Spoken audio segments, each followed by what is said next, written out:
For today's video nga guys ay sasamahan ko nga si Geraldine na mag-ukay-ukay. Dahil nga nung isang araw pa siya nagre-request sa akin na samahan ko daw siya mag-ukay. So ayan nga guys yung pinuntahan namin. At kung hindi mo nga susundin yung gusto niya na siguradong pag-aawayan nyo.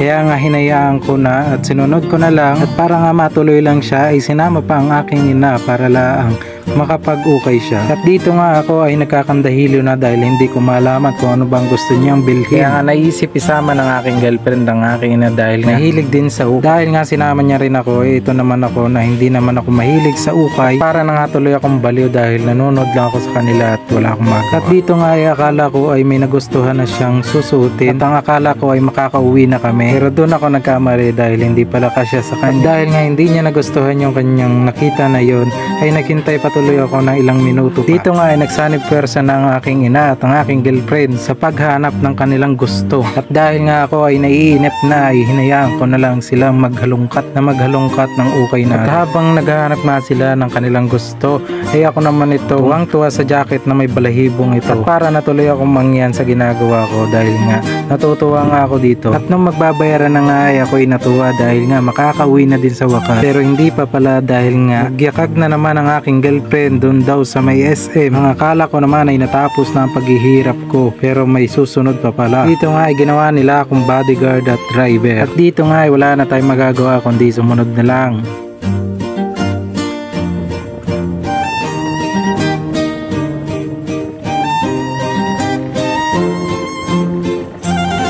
At ito nga pala yung sinasabi kong tapat ng SM. At siguradong maghihintay na naman ako na napakatagal. At nang makapasok nga ako ay yung pagkakadami namang ukay na pagpipilian ng dalawa. At nang makauwi nga kami ay ito iniyabang pa sa akin ang kanyang mga pinili doon sa ukayan. Ano yan? At may garne. Fulambo. Saan nga? Eh, isa ano yung isang yan? Yan lang nabili mo. Sa 2 piraso. Nasaan yung jacket? Ito yung jacket.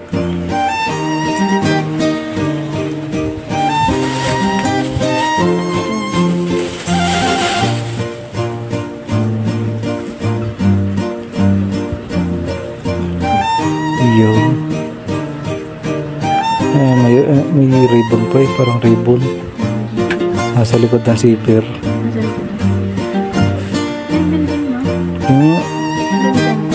Hindi na maba't parang meron pa din sa likod mga naglalak.